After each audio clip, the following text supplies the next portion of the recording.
Good morning everyone. आज हम पढ़ने जा रहे हैं break and continuous statements in Java के बारे में, ठीक है, और parameter passing techniques in Java and then constructors in Java, ठीक है। ये टॉपिक्स आज हम डिस्कस करेंगे। पहला टॉपिक है हमारा ब्रेक एंड कंटीन्यूअस स्टेटमेंट के बारे में। ब्रेक कंटीन्यूअस स्टेटमेंट्स क्या होती हैं, ठीक है। पहले हमने पढ़ा था लूपिंग स्टेटमेंट्स के बारे में, लूप कैसे चलती है, while loop, do while loop, for loop.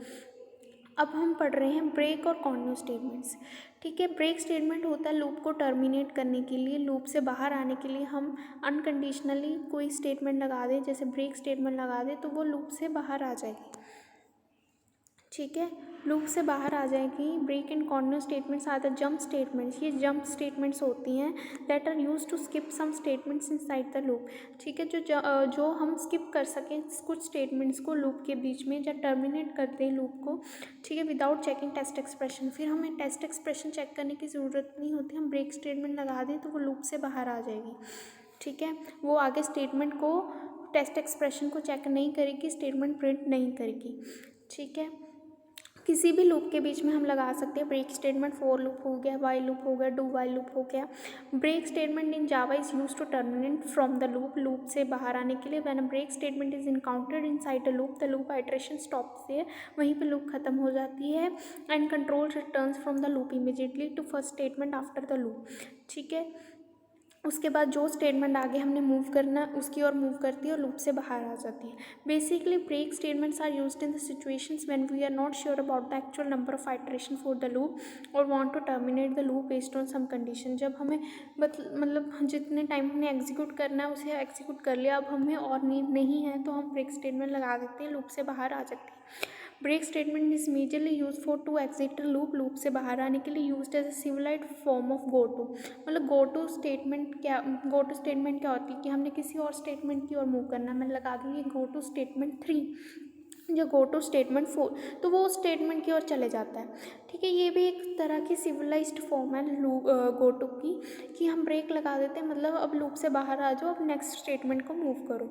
Terminate a sequence in a switch statement, terminate करने के लिए, सीक्वेंस को ख़त्म करने के लिए सीक्वेंस को हम यूज़ करते हैं। कॉन्टिन्यू स्टेटमेंट क्या होता है, ब्रेक स्टेटमेंट का ये सिंटेक्स होता है, सिंपली हमने ब्रेक लगाना है, सेमीकोलन लगाना है, ठीक है, वहीं पे लूप ब्रेक हो जाएगी।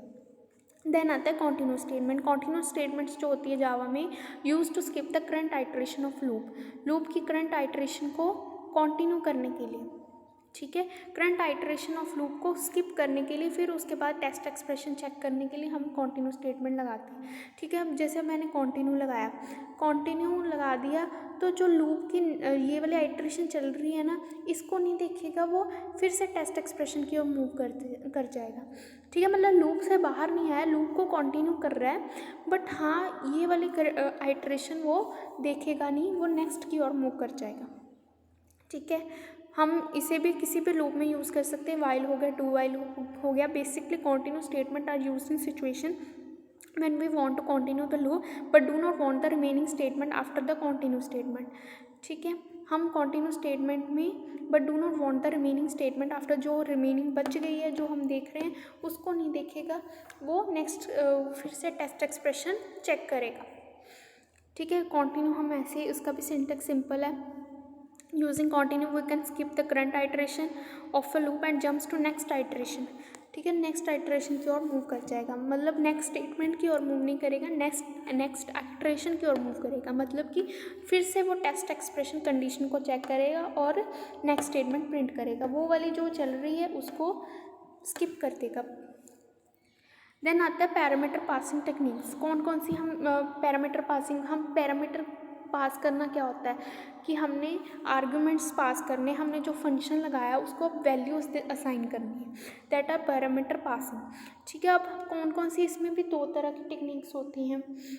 There are different ways in which parameters data can be passed into and out of methods and function. Let us assume that the function b is called from another function a. In this case, a is called caller function and b is called called function. Also, the arguments which a sends to b are called actual arguments and the parameters of b are called formal arguments, ठीक है। क्या होता है, अब हमने assume किया है कि फंक्शन जो b है is called from another function a, ठीक है। a फंक्शन है, ए फंक्शन के बीच में बी फंक्शन है, ठीक है। ए फंक्शन के बीच में क्या है, बी फंक्शन। तो अगर हमने बी फंक्शन की वैल्यू जो है वो ए फंक्शन से ही आएगी, ठीक है। ए फंक्शन की वैल्यू जो है वो बी फंक्शन से ही आएगी। अगर बी जब तक एग्जीक्यूट नहीं होगा ए फंक्शन की वैल्यू नहीं आएगी। तो ए जो है हमारा कॉलर फंक्शन है, वो कॉल कर रहा है, और बी जो है वो कॉल्ड होगा, कॉल्ड फंक्शन है। Also the arguments of A which A sends to B are called actual arguments. ये जो ए बी को आर्ग्यूमेंट्स पास करेगा वो एक्चुअल आर्ग्यूमेंट्स होंगे, और जो बी पैरामीटर्स ऑफ बी होंगे वो फॉर्मल आर्ग्यूमेंट्स होंगे। एक्चुअल क्या होता है, जो एक्चुअल वैल्यूज़ होती है। फॉर्मल आर्ग्यूमेंट्स जब वैल्यू साइन नहीं होती, हम उसको वैसे इनिशियलाइज डिक्लेयर करते हैं वैल्यूज़ को कि हाँ ये वाली इंट डाटा टाइप होगी, ये वाली होगी। एक्चुअल आर्ग्यूमेंट्स जो होती हैं वो एक्चुअल वैल्यूज़ होती हैं, ठीक है। ये है फॉर्मल पैरामीटर कौन से होते हैं, एक्चुअल पैरामीटर्स कौन से होते हैं। Formal parameter variable and its type as the pair in the prototype. जैसे यहाँ पे देखो फंक्शन नेम दिया, बीच में डाटा टाइप वेरिएबल, यहाँ पे डाटा टाइप आएगी, वेरिएबल का नेम जैसे मैंने डाला फंक्शन कोई भी नेम, जैसे फंक्शन का नेम है मैक्स फंक्शन, ठीक है। मैक्स फंक्शन लगाया, मतलब मैंने बड़ी वैल्यू देखनी है, मैं लगाऊंगी इंट ए कॉमा इंट बी, ठीक है। मतलब डाटा टाइप मेंशन की और साथ में वेरिएबल मेंशन किया कि ये वेरिएबल है, इसको हमने बाद में कांस्टेंट कोई भी साइन करेंगे वैल्यू। तो ये हमारा क्या है, फॉर्मल पैरामीटर। ये फॉर्मली दिख रहा है हमको, तो ये फॉर्मल पैरामीटर है।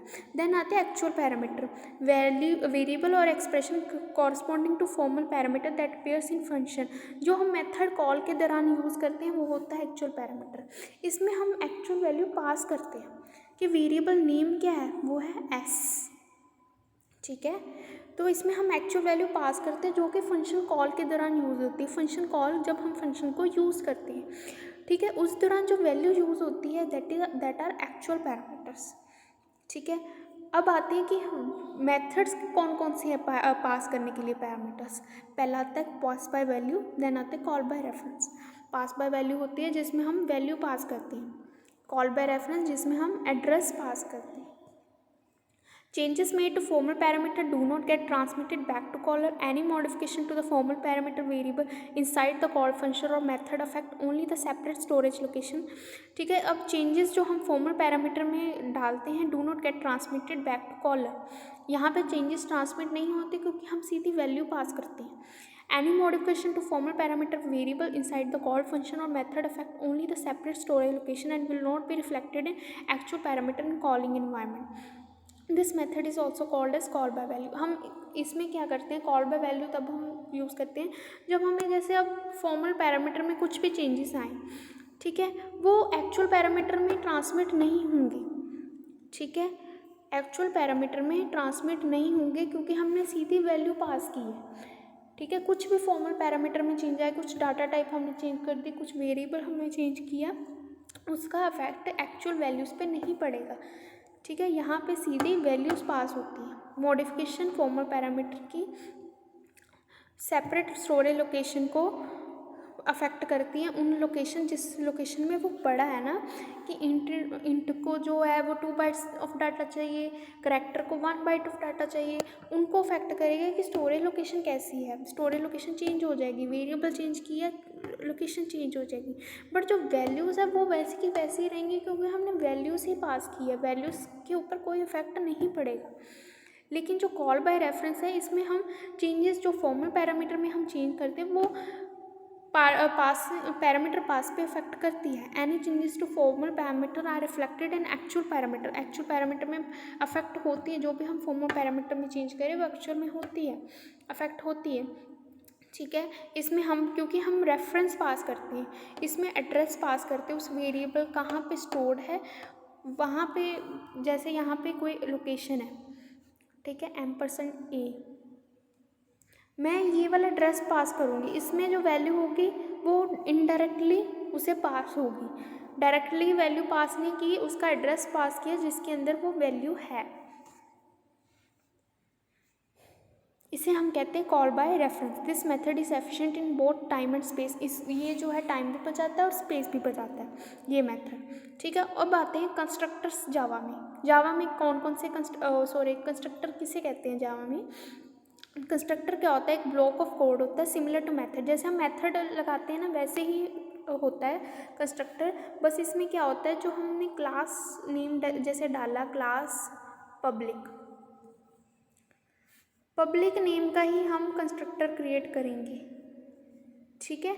जो जोन सी क्लास नेम है वही कंस्ट्रक्टर इसमें क्रिएट, उसी नेम से कंस्ट्रक्टर क्रिएट होगा। कंस्ट्रक्टर हम किस लिए क्रिएट करते हैं? To create objects. Every time an object is created using new keyword at least one constructor is called. जब भी हम कोई ऑब्जेक्ट क्रिएट करते हैं तो हम न्यू कीवर्ड लगाते हैं, तो हम एटलीस्ट एक कंस्ट्रक्टर तो हमें कॉल करना ही पड़ेगा जब हमने ऑब्जेक्ट क्रिएट किया, ठीक है। कंस्ट्रक्टर हम तब यूज़ करते हैं जब हमने ऑब्जेक्ट क्रिएट करना हो, ठीक है। It calls a default constructor if there is no constructor available in class. अगर कोई कंस्ट्रक्टर अवेलेबल नहीं है तो ये डिफ़ॉल्ट कंस्ट्रक्टर ही क्रिएट कर देगा, बट करेगा ज़रूर, ठीक है। Eight the time of object creation हम इसको यूज़ करते हैं। Java compiler provides a default constructor by default. अगर कोई कंस्ट्रक्टर नहीं है अवेलेबल तो हम डिफ़ॉल्ट कंस्ट्रक्टर पास कर देंगे, ठीक है। जब भी हम कंस्ट्रक्टर को कॉल करते हैं तो जो ऑब्जेक्ट को मेमोरी पास होती है, जो भी हमने ऑब्जेक्ट को मेमोरी एलोकेट करनी है वो मिल जाती है, ठीक है। It is called constructor because it constructs a value at the time of object creation. It is not necessary to write a constructor for class, ठीक है। ये ज़रूरी नहीं है कि हमें कंस्ट्रक्टर डालना ही डालना है, कंस्ट्रक्टर क्रिएट करना ही है। ये हमें तब यूज़फुल है जब हम इसकी नीड तब बढ़ती है जब हमने ऑब्जेक्ट को क्रिएट करना हो,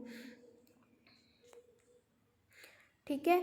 और अगर हमारे पास कोई कंस्ट्रक्टर अवेलेबल नहीं है तो हम डिफ़ॉल्ट कंस्ट्रक्टर क्रिएट डाल देते हैं। There are 2 rules defined for constructor. Constructor name must be same as its class name. Constructor का नेम वही होना चाहिए जो क्लास का नेम है। Constructor must have no explicit return time. Constructor की कोई एक्सप्लिसिट रिटर्न टाइप नहीं होती, ठीक है। और कोई रिटर्न टाइप नहीं होती, जैसे हम सबकी रिटर्न टाइप होती है ना, वेरिएबल फंक्शंस की भी होती है। कुछ भी हमने अगर फंक्शन डालना है तो हम उसकी पहले रिटर्न टाइप मेंशन करनी पड़ती है कि ये हमें किस डाटा टाइप में वैल्यू को रिटर्न करेगा, बट कंस्ट्रक्टर की कोई डाटा टाइप नहीं होती। अगर Java constructor can not be abstract, ये एब्स्ट्रैक्ट नहीं हो सकता, मतलब इसको अपनी सारी डिटेल्स एक्सप्लेन करनी पड़ेंगी। एब्स्ट्रैक्ट नहीं है, मतलब इसको ये अपनी डिटेल्स को हाइड नहीं कर सकता। स्टैटिक होता है मतलब कि ये लाइफ टाइम, इसकी जो स्कोप है वो लाइफ टाइम के लिए है, ये कभी ख़त्म नहीं होता। जब तक प्रोग्राम है तब तक ये कंस्ट्रक्टर रहेगा। फाइनल है, ठीक है, फाइनल है, इसको मॉडिफाई नहीं कर सकते। सिंक्रोनाइज्ड है, ठीक है, सिंक्रोनाइज्ड वर्क करता है। और इसमें दो तरह के कंस्ट्रक्टर होते हैं। एक होता है नो आर्ग्यूमेंट कंस्ट्रक्टर, एक होता है parameterised constructor. No argument constructor जिसमें हम कोई आर्ग्यूमेंट पास नहीं करते। पैरामीटराइज्ड कंस्ट्रक्टर जिसमें हम पैरामीटर वैल्यूज़ को भी पास करते हैं, ठीक है। Thank you.